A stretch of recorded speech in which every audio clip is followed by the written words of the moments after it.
Hello and welcome to the Next 100 Days podcast. My name is Graham Arrowsmith. And my name's Kevin Appleby. So, Graham, today we're looking at a subject that we like to look at, something to do with sport and business. And our guest today is bringing coaching from the world of swimming into the world of business, which I think is going to be a fascinating topic to talk about. Yeah, I've got to say, our guest is called Brian Holliday. And Brian, tell us whereabouts are you joining us from? Just west of Ealing. So Ealing, outside of London. I'm a bit further outside of Ealing. Right. Okay. Well, I mean, that's the posh bit of London, so you'll be, Yeah, no, Ealing's lovely. Where I am, not so much. not so much. All right. Well, honorary Yorkshireman then. All right. So, Brian, from just outside Ealing, you basically, this is going to be an interesting one because somehow you've linked swimming to business. How is that? Well, through a very long, windy, bumpy road, I think. Um, I mean, shall I just kind of launch into my background and then Yeah, yeah, go why? for it. Yes. All right, so take a deep breath. So essentially, swimming has been the bane of my life, or was until a few years ago, and I was completely obsessed, mostly for all the wrong reasons, to be very good at swimming. As a young man, honestly, all I wanted was a six pack to get girls, and I thought that was the way to go. I'm dead skinny, so weights wasn't really the answer, I thought. Um, so I basically began a lifelong obsession with swimming.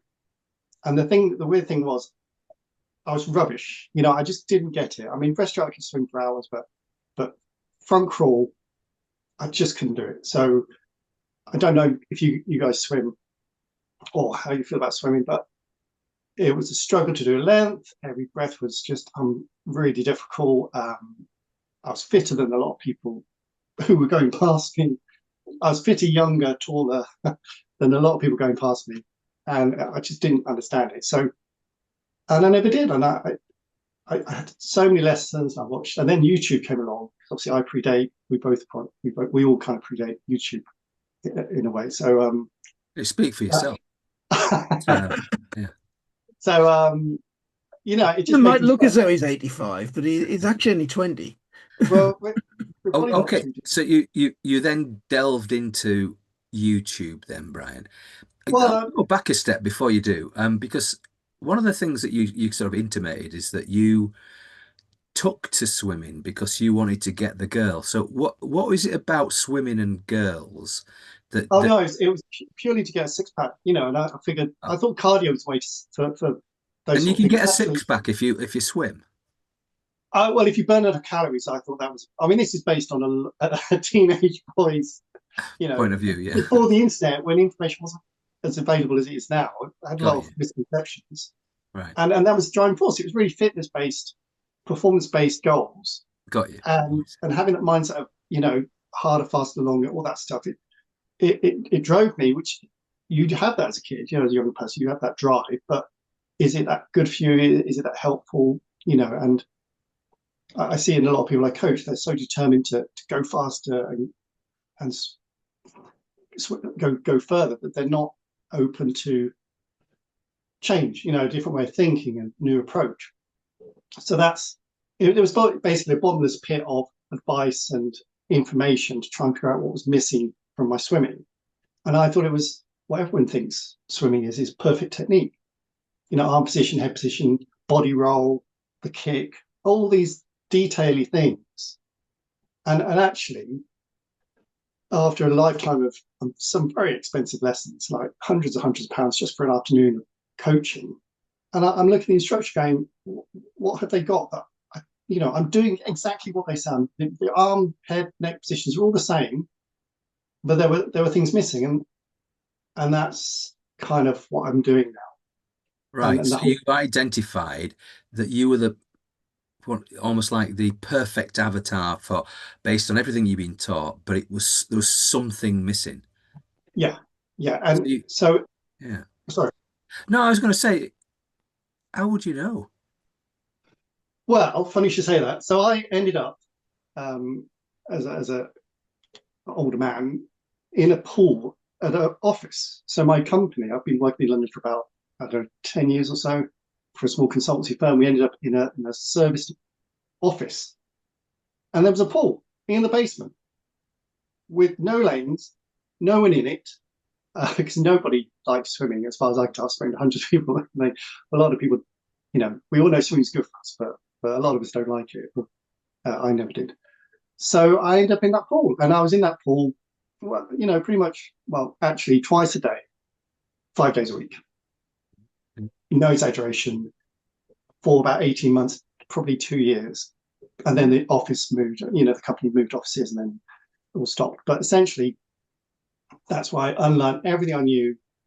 And I applied a lot of things I've been studying outside of work, outside of swimming, to bring about a different way of thinking. And Okay. that's what led to all of this. And I went from being able to not being able to swim more than a few lengths to being able to swim. So I say now, I don't swim lengths, I swim lakes. It's that kind of transition. It's a bit of an exaggeration because I essentially get hypothermia if I'm in the water too long outside. But Yeah. that's the idea. The idea of just swimming to the horizon. That was my goal, and that's kind of how I ended up. And when you're swimming one of these lakes or metaphorical lakes, are you tired at the end of it? No, well, essentially, what I figured out was I was missing three elements. I don't know how much to go into detail about the solution, which is But we'll stop you if you get boring. okay. Oh, when I do swim distance, I've kind of taken out the ego out of the swimming for me, and that's what I want to do with the clients. And although actually triathletes would be very good for this work because it's about swimming with ease, with balance, with a whole body movement and an easy breath, but actually what it turned into was something more mindful and present and enjoyable. So when I do swim loss distance, it's essentially, oh, I don't want to jump around too much, but if you can be present in every stroke and you can notice the water, the smells, the sound, the temperature, the movement, everything around you, even the weeds and the disgusting things in the water, then you're alive and present in that stroke. So I said, live every stroke was one of my kind of concepts, and that's what allows you to swim further because it stops being about kind of that grit and determination. Yeah. So there's a couple of elements that I figured out. The things that I was missing in my own swimming, that's what I figured out in those 2 years in the pool. A lot of that time was figuring out my connection to water and balance and my thinking. It was really my thinking that had to change. But okay. Um, Kevin's really sharp on the uptake. Well, he claims he is, but what can I say? But you don't have weeds in a swimming pool. You just have that smell of chlorine from the one side to the other, and a Yeah. lot of water and splashing and things. So how do you replicate the weeds and the kind of the role of the sea and the lake or whatever it is in that swimming pool, or don't you bother? There's another way of doing it. No, that's part of it. I mean, actually, the smell of chlorine, as disgusting as it is that sensory cue. And actually, there are terrible things that bottom of a swimming pool, horrible things you don't want to notice. You'd much rather zone out and not be aware of them. But it's still a sensory input. And I actually don't do much outdoor. Most of my swimming has just been purely Yeah. pool based. And that's where I learned. And it became less about the end goal, more about each journey. Um, I mean, I see when in another pool where I kind of do some work, I see a lot of kids learning to swim. They're on school classes, and there's a key stage two target for kids to be able to swim 25 meters, I think it is.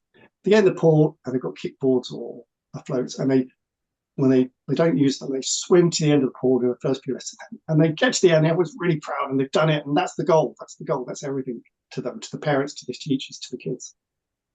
But when I see it, I just see them drowning the entire way, kicking desperately to their float, struggling to get that breath, arms flailing.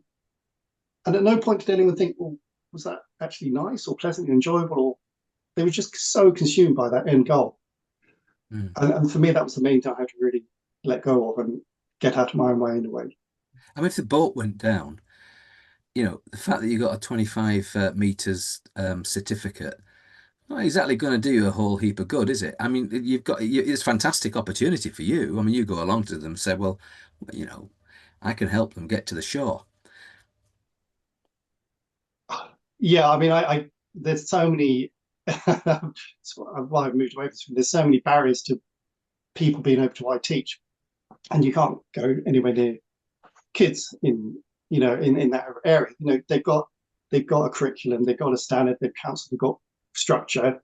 Far be it for me to interfere with that. But what you really want to be doing is not teaching technical strokes, but balance, But because what? then you can flow. You So teach if I what? get tired, I flip on my back and I'm back. There's a pause, there's a moment.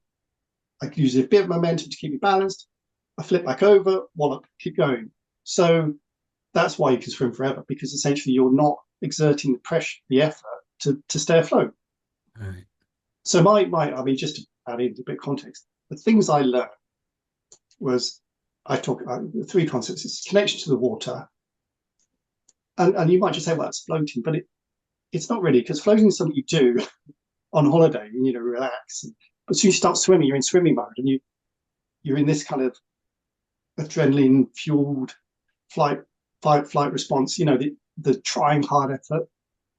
But balance is something you can work and develop and learn. And then once you have that, you're completely at one with the water, I say. So that's that. And then the arms, legs thing about technique and arm position and angle and arm entry. Really, what you want is to swim with your whole body from side to side. Yeah. And so you're carving through the water like that, like a catamaran on the waves. And instead of swim with your arm, you swim with your right side and your left side, and your left arm is connected to your right toe, and it's one of my clients called it cross messaging. So you've got this connection from this side of your body to the other side. Hmm. And then the other thing people struggle with is the breath. And there's all these rules about breathing and 2 strokes, 3 strokes breath and all this, and trickle breath and out breath. But if you're struggling to fit your breath into your stroke, you're never ready for it. That's why you can't breathe. So if you make the breath the center point, controlling the stroke, the timing of the stroke, then things change. And there's some easy ways you can do that. So your clients then are who? Well, rare. Essentially, they would be triathletes because, bless them, I've spoken to lots of them, so I don't want to upset my potential client base, but triathletes are great at running, great at cycling, not so good on the swimming, and they do it because it's in the triathlon. But they do have a wetsuit, and they generally, from the ones I've worked with and taught, the wetsuit gives them the balance that they need. Obviously, if it's too hot and there's the no wetsuit rule, then they're a bit stuffed. But I've worked with beginners having traditional lessons, really struggling to do, because essentially you're trying to do what you're told, trying to get it right, trying to get technique, but you're sinking, or you're scared of the water, or you're overwhelmed with instruction, and you can't tell what you're doing. You think you're doing this in the water, but actually you're doing that. And that's awareness. So if you bring someone into a different state of being, different state of mind, then also they're more conscious, more alert, more in tune with. Actually, they're more open to learning. I think that's the thing. Okay, so you're at the beginning of this sort of spreading the word to people. So you don't have many clients at the moment, but you plan to do. What is it about your offer that's going to attract people? Well, the thing that didn't attract people was the sense of teaching swimming over Zoom, because that's how on earth can that possibly happen? But now that, and actually, because I moved away from the swimming, because I realized I've been doing mindset work this entire time, and only in the last few months did I start calling it that. So the mindset is not the grit and determination mindset I always thought mindset was, or push through, try harder, but it's an awareness based way of thinking.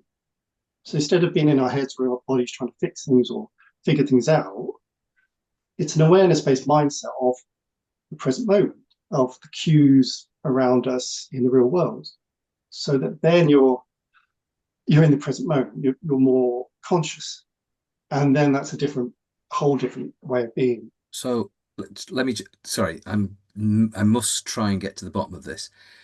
You are good at helping people to get better at swimming. Yes, but Your approach is about their mindset, and you coach them on that so that they appreciate the water and the weeds and all that so they get a better performance. But what you're saying now is that you realize that what your offer was all about mindset rather than the swimming. yeah, yeah, because essentially I'm bringing about a different way of learning in Right. heightened situations. So essentially, swimming is quite stressful for a lot of people. There's a lot of anxiety, and you're in the heat of the moment, and you're Yeah. overwhelmed. And actually, so are a lot of these, people in business. There's the critical decisions, deadlines, and all these things going on, and you're trying to make a decision in this state, fight or flight, adrenaline fueled state. Yeah. What I Yeah. found, my concept in the end, because you've got your balance, you've got your whole body movement, you've got your easy breath, and you've got a way of thinking, a way of being present, and that became swimming in the present moment. Right. So in every time your calm comes over, or every time in the glide, you can reconnect. So you come out of your head, out of your body, into the real world, and you're present. And that's the priority. And that's the things I've studied about expanding awareness, about being present, about noticing and including those things around us. That's the way of thinking that has led to this. So I had swimming in the present moment. Now I've studied with the idea of leadership in the present moment. So if you can be in that state of mind in heightened situations, as in the pool or in the boardroom, I suppose, then you're going to be able to make different decisions, Right. or pause, or choose not to, react habitually. And Kevin, that's you're that's about the to whole say concept. something. You were about Yeah. to say something. Brian, I get quite a bit of this. The That's first thing that started resonating with me was when you were talking about, oh, the target, get to the other end of the pool, splashing about, flailing about, and you get there. Okay. And I can think back to various people that have said, the typical business mindset, it'll be all right when. No, when this has happened, when that's happened, or when we've achieved this target, when we've achieved that target, when we've hit six figures a month or something like that. And I see very similar things. They're looking to celebrate the success at the end of it, but not celebrate the journey as they're getting there. And to me, that was actually one big lesson in business was enjoy the journey. right. Yeah, and it's the same with swimming. And actually, what they're doing is, and we all do this to some extent. We're all thinking ahead of what's coming. It's being in the future, planning, waiting for that moment. But I mean, you only have to go on LinkedIn. Everyone says, progress versus perfection. Act now, and Mm. but they're cliche, but it's true. If you can tap into that present moment, then you can. Oh, okay, now I'm ready. But if you're always, progress obsessions about what's going to happen in the future, trying to get to the end of the pool, trying to get you're not in the present, are you? You're in this imaginary future. Yeah. And the other What bit you, that resonates as well, Brian, is, panicking about what's wrong versus celebrating what's right. And I've learned a lot of that through looking at things that talk about gratitude. And I've seen it even this week in what I'm doing. I'm trying to organize a seminar at the end of the month. And I had a target of getting 5 people involved in this, and I've only got 4. And I was panicking, and doing everything I could to try and sign up the 5th person and getting into a bit of a state about it, which kind of feels like flailing about in the swimming pool, where actually what I should be doing is realizing, actually, hey, great, Kevin, you've got 4. Wow, celebrate that you've got 4 people. Work on that. Feel better about this. You can make the event work with 4. You don't have to have 5. Yeah, it's an arbitrary target you set, Yeah. and so what? And it's that I think it's that getting out of your own way or letting go of these things, these hang-ups, these habits and patterns. I do bang on about the present moment a lot. If you tune into that, and you bring awareness to what's going on, around you, but also in your thoughts, and then you go, oh, okay, you could choose. Oh, I won't obsess about. Yeah. I'll be happy with the thought. Okay, then, Brian, given all that, how do you tap into the present moment? So the idea would be, okay. So first off, wiggle your toes Yeah, okay. because Getting toes. that's yeah. So instantly you're wiggling your toe. I'm doing it, and if you find yourself looking down at your toes, you're trying too hard. And it's getting that right level of. So essentially, we're talking about two things here: awareness and attention.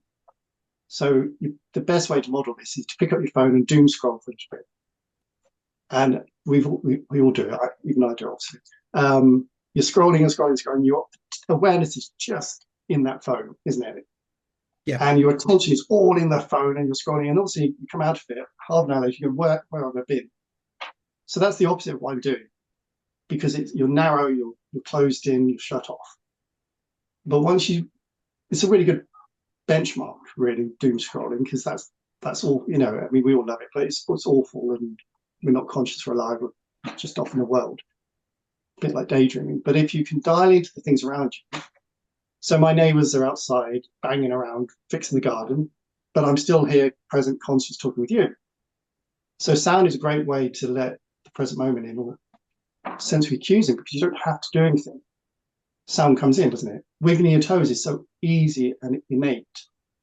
It doesn't distract us from, this meeting and, all the things my neighbors are shouting and, all these things going on.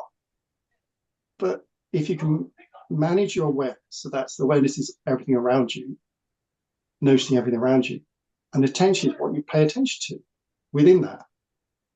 So I could really concentrate and fix and focus and try hard to convince you of this, but it's not helpful. So what you want is a little bit of attention on the periphery, a bit of attention on you, and then, oh look, we're sitting on this chair. You can do this. You can notice the chair. You're sitting on. You feel the weight of yourself on the chair, but you can feel the chair supporting you.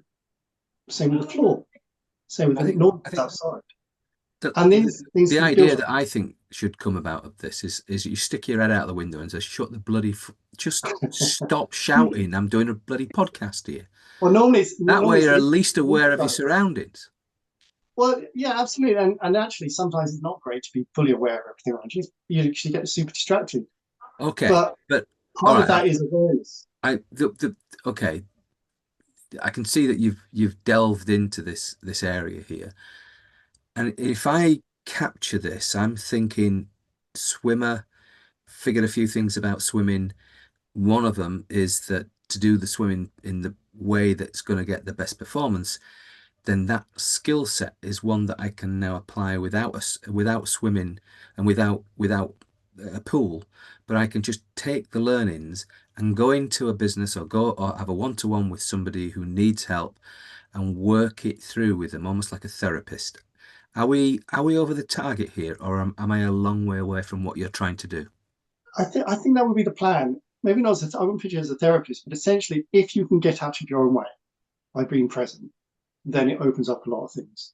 So, Okay, and but I, am I going to pay you a lot of money for you to say get out of your own way? What I'm trying to get at is where's your business opportunity, Brian? Because it's clear to me that you are some kind of therapist. And I don't know you might want to call it that, but somebody who's going to help the mindset.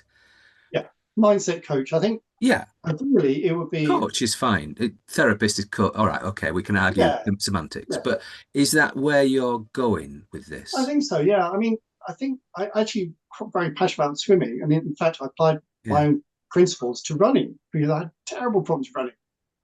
yeah, I'm dead skinny, and I was so heavy. So, and I thought, well, I did want to swim. I asked loads of people for advice. I watched loads of things on YouTube. This was only like 2 summers ago.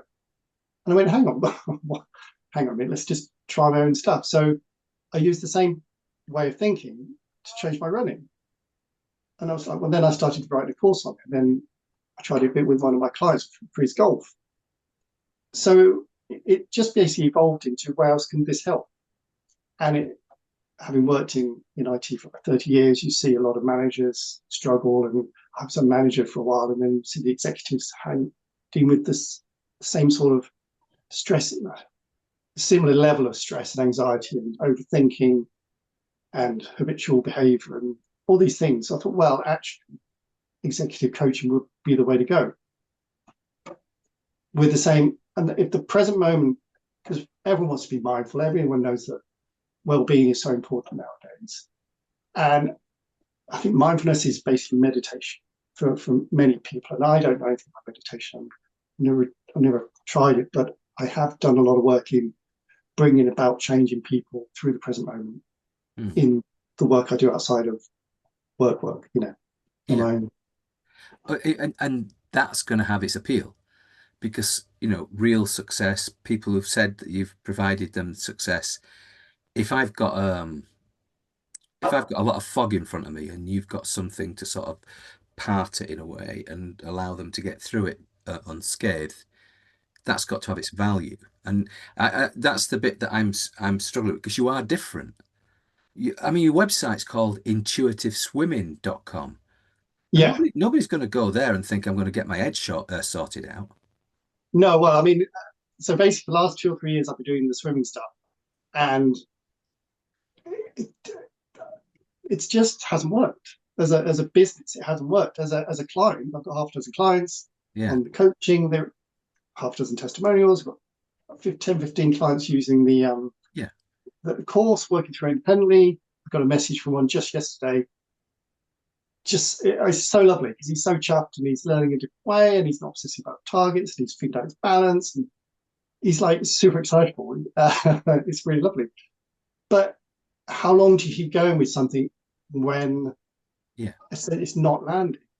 yeah, And I think mindset coach, maybe that would have been the shift that would have, if I'd have started using that 3 years ago, that might have been more impactful. I didn't get it. I didn't even know that term. I'd never thought of using it. yeah, So now it's like, well, actually, it works. It's proven in the clients I've worked and the course I've taught. And why not apply it to a more receptive audience? Because swimming, for a lot of people, the swimming lessons are taken down to your local pool.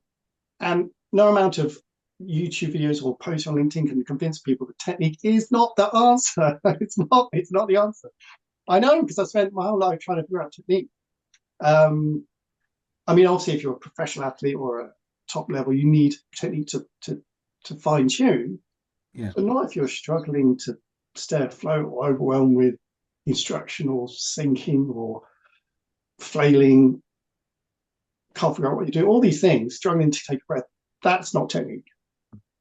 yeah, Um, it's mindset because you're changing someone's perspective on the activity that they're doing. yeah. I'm with you. And if you do that, so essentially, a lot of meditation is, I'm sure it's brilliant, I'm sure it's amazing, but it's before or after the thing that you wanted the mindfulness in, I'm guessing. I Mm, don't know. I don't know. But if you can tap into that thing when you need it most. mm, So, I mean, if I may, I don't want to bang on too much, but the Johnny Wilkinson stuff where he does that thing before he kicks the ball. yeah, Obviously, Johnny Wilson, amazing. His methods obviously work. I'm not criticizing it, but he's there. He's there, isn't he? And he's got a good amount, a few minutes to prep. So he's visualizing, he's centering himself, he's getting his balance, he's aiming, he's doing all the things that I'm sure a lot of excellent coaches coach. But if you could get that instantly, maybe, or more quickly, or without having to prepare, I think that's why I've always so pitched it. you it's almost like you're going to there's some things that I've when you doom scrolling as you call it and you're looking at Instagram and all these things come up and one of them for me comes up is I think it's called NMN. Now I think it's a pill you take and it makes you feel more kind of, you know, you have the ability to do everything. You know, it's that idea. I think that's what it's about. I might be wrong, but basically, the whole idea is that take a pill. Basically, all of a sudden, your body is supercharged. Now, that's the take a pill route. Now, is your market, future market, is it about the people who need to recognize how they can, because of their training through you, move through a challenging situation by recognizing that that is the challenging situation and then doing the things that you coach them on? I think so, yeah, because if you can pause, so I think there's a well-known phrase between stimulus and response, Yeah, there's a moment. I'm paraphrasing, but there's a moment. I get you. I, Yeah, I think it's between stimulus and response, there's a space. yeah, And it's in that space where all this work happens. So the mm, space is the moment.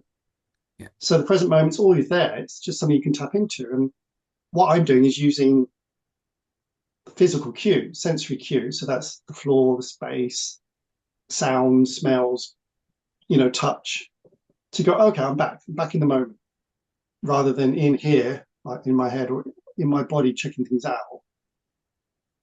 watching right. thoughts go past, all that stuff. So my pitch for this work that I've been doing outside of all of this was beginner's luck at any time. All right. So my story will be, Oh, that makes sense. so Graham, beginner's luck. Obviously, I would normally ask you what the example is, but the best example is you're in the office. We've all worked in offices.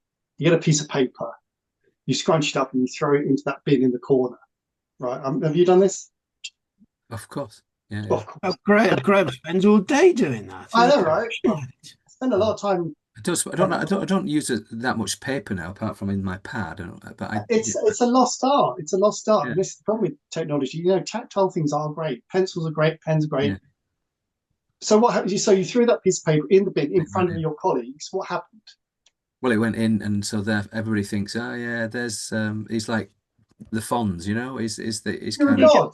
applause, You're a yeah. god. You basically you're this like harkens back to caveman throwing a spear at woolly mammoth. You are the alpha male for that yeah, moment. yeah for that, but And it's not really it's not really that, is it? It's a piece of paper into a waste bin.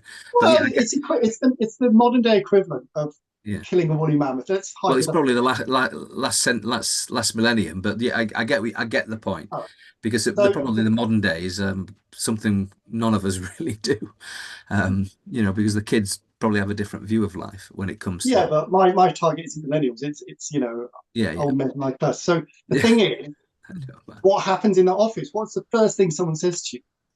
Oh, I don't know. Something like well done, Graham. Now get back to No, work. no one says that in an office. They say lucky devil. Oh, Bet right. you can Okay. do Is that that what they again. say? Bet you can do that again. Surely, Okay. surely that's the response. Right. I'm with you. Okay. I bet you can't do that And again. then you do it. But then you've got a piece of paper and you're pumped. You've got Yeah. pressure. You've got expectation. You've got muscle tension. You've got to Yeah. recreate that thing that you did. But you didn't do anything before, did you? That first time was just you being This you.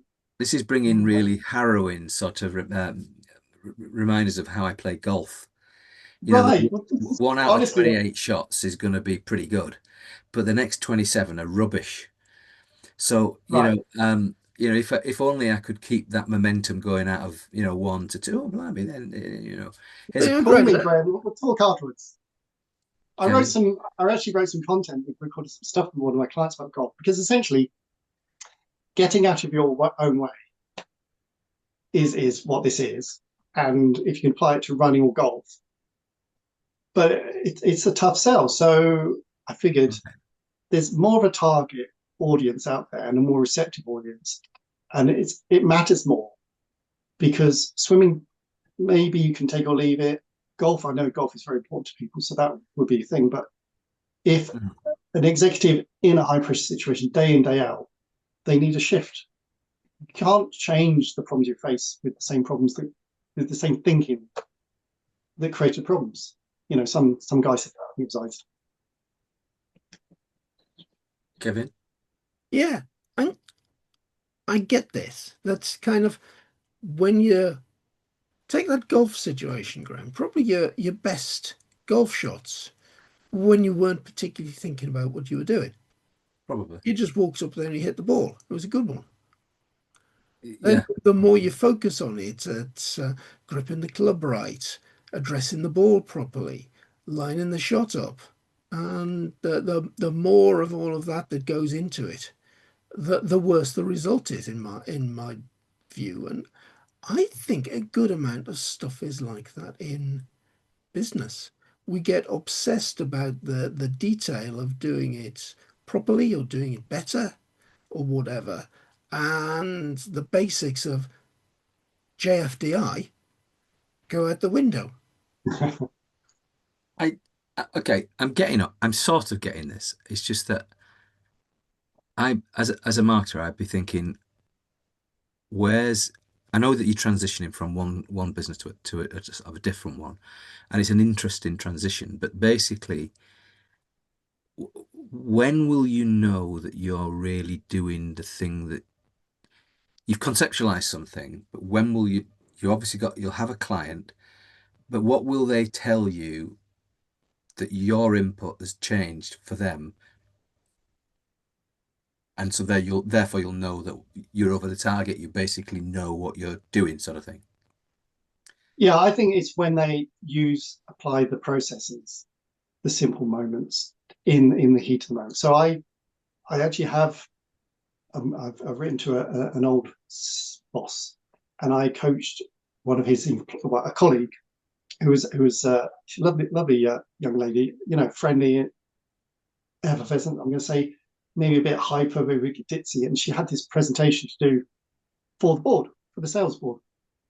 And I chatted to her, and I actually just played catch with her in the room before the meeting. And it wasn't catch, it wasn't getting ready catch, doing it right catch. It was catching with a connection between two people and an awareness of everything around them. And it brought her in a different state of being, where your nervous system is calmer, you're a Mm. bit more present, and you're more receptive, and you're. I mean, look, I've been on this call. I'm like trying to convince you, but it's You're that not. point. You don't have to convince us. It's No, I just know, but there's you have that to sense of convince our listeners, and I'm just trying to get the right sort of cues to you so that yeah, your answers convince somebody that says, "I'm getting in touch with this guy." yeah. Because I So can see that catch thing that you talked about. And if the end of it, she said, I'm really nervous now because you've just spent 5 minutes playing, throwing a ball to me, and I've got no time to prepare. Now, she didn't well, say funny that, did that she? She didn't say she didn't. She did say at the end. Her boss said, more importantly, which is why I reached out to my old boss, my old colleague, senior colleague. He said, "I don't know what you did with Daisy, but it was amazing. She was transformed. Something like it was a good few years ago. So I want to get that recommendation." yeah. But then she said to me afterwards, "Oh, it was just common sense, wasn't it?" I was like, "Oh, but it was it common sense? And if it was common No, Well, sense, a why didn't you lot do of it things yourself come up. then?" no, no, no. Because it was so simple that I don't think she appreciated it. Essentially, and it isn't difficult, but I think what's the phrase? It's simple but not easy. You know, uh, Right. Once you know the answer and you've seen the answer, it is simple. yeah. I mean, I It's had this a lot. I before had you this with a get there, screen. it's a huge barrier, it's a huge puzzle. Those nerves before giving that big presentation, Mm, they can be absolutely horrible. Had them yeah. myself. One of my least favorite things that I ever used to do was give a presentation. I'd do anything to avoid it. Joined PwC as a management consultant, realized that it was something you had to do as second nature. Once you flip that mindset and it's just second nature, and you go into But it without thinking about everything that can go wrong, everything that's got to be prepared perfectly and so on. Um, then it's different. You just do it kind of, and it is simple. then when you try to when someone asks you how do you do it, you probably can't explain it possibly. I mean, Exactly, that's what I found. exactly. Yeah, The same that, with that swimming. that is the point. Yeah. Well, it's not quite the same, but it is. When you have somebody, I mean, back in corporate, when I had teams and so forth, big teams sometimes, if you wanted to change the state that somebody was in, then I would literally change the place that they were in.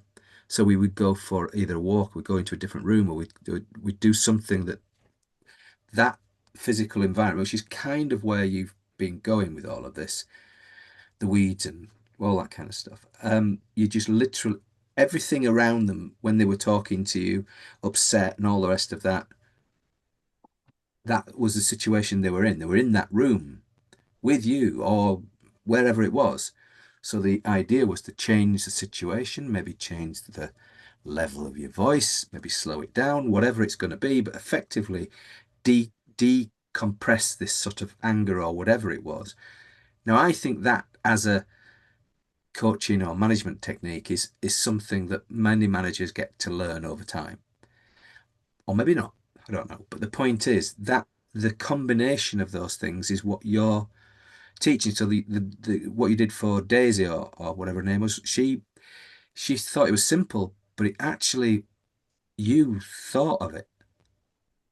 You're the coach and you saw that situation needed to be, she needed to come off a little bit in terms of the anxiety, which everybody has, and you did that for her. So yeah, it was simple to her, but it wasn't. It Yeah, was a really good piece of thinking that got her out of that, um, struggling to get to the edge of the pool to get into a situation where she was gliding there. And I think that's what, if you can encapsulate that in terms of a value proposition to businesses, then I think you'll do quite well. Yeah. But you have to have a set of modules, I think, that really address certain situations which people recognize in themselves or for their colleagues that you can actually, do something about. That's when your business will literally take off and yeah, provide or other alternatives. tangible scenarios that everyday tangible important scenarios that people face. Yeah, you do seem the creative type that will get there.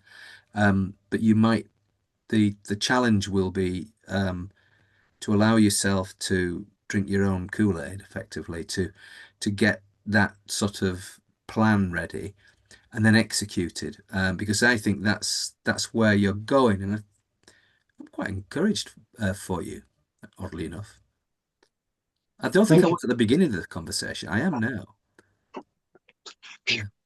Yeah, I mean, I don't. Kevin's probably done it all for you. I mean, he sat there and he's scrunched his face up a little bit. Well, I can only see you, Graham. So for some reason, it's showing me because I'm on my phone. It's only showing Graham. So I've had the toughest crowd as the audience. If I'd had Kevin, he'd probably would have been smiling a bit more at me. So I could Oh, well, he probably, That's no, very in fairness, strange. I'm only kidding. He has been smiling throughout. So, but no, no, no. No, genuinely, Brian, I think what you've got is something that people are going to be interested in. And look, we've got to the place in the conversation where we're going to have to draw it to a close. You've been a really good guest, a really interesting guest, on very the much. next 100 Days podcast. Thank you for joining, Kevin and I.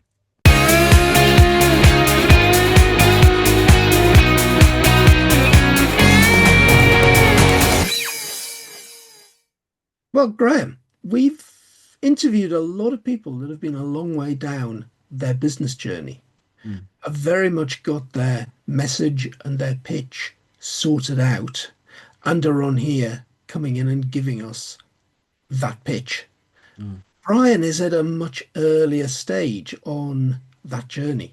And I think a journey we've all got to go through. Brian's got some absolutely great stuff. That Mm. mindset stuff, the approach is brilliant. But right now, he's probably got that challenge of saying, exactly what is this that I'm selling to a client? What am I trying to solve? What problems am I trying to solve? Yeah, no, Yes. absolutely so. And that comes from an understanding of his initial customer profile or his ideal customer profile, so that he understands what their problems are. What are they running towards? What are they running away from? Does he understand how he can get his message across to them, his proposition, his value proposition? How is he going to make their lives better? And in some ways, it's this idea of thrashing to the edge of the pool, gliding to the edge of the pool. There's a method that takes somebody's approach and changes it so that they're in a a better flow. And we had, Camille Preston, goodness, how many years? Well, it's a few years ago, talking about flow and that state of flow. And when you get in that state of flow, then you're like irresistible. Yeah. And that's what, I mean, she'll be doing other things now, but that's what she was doing then. I remember that because it made And quite an impact on me. no, I remember being on a course and we were talking about flow an awful lot. And Mm, some people call it flow, some people call it being in the moment. No, mm, some people call it being in the groove. And the example that was given, again, it was a sports example, and it was a javelin thrower who mm, was really, really good. And on the day in this particular sporting activity, the sporting event he was in, came last. mm. Asked him afterwards, and his answer was, "I just didn't hear the music. No, he wasn't in the moment." And that goes back to, kind of that throwing the piece of paper into the I think the bucket. thing is You with did it Brian, when you weren't thinking about it. if if he's not in that state, then he's going to find it very difficult to wrap his ideas into the type of process that you've just um, discussed with him separately. And so, from that point of view, the opportunity for Brian, I think, is to understand how he manifests all of this in his coaching, because that is we almost got there in the end. He's a coach, Yes.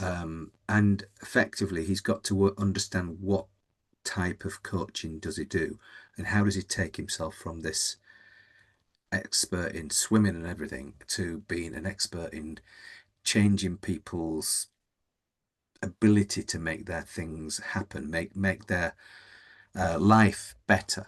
And there is, if it's a 9 step transition process, or whether it's I don't know, some just a real tough view of who his market is, what his value proposition is, what his offer is. If he can get those three things sorted out, then he's a long way there.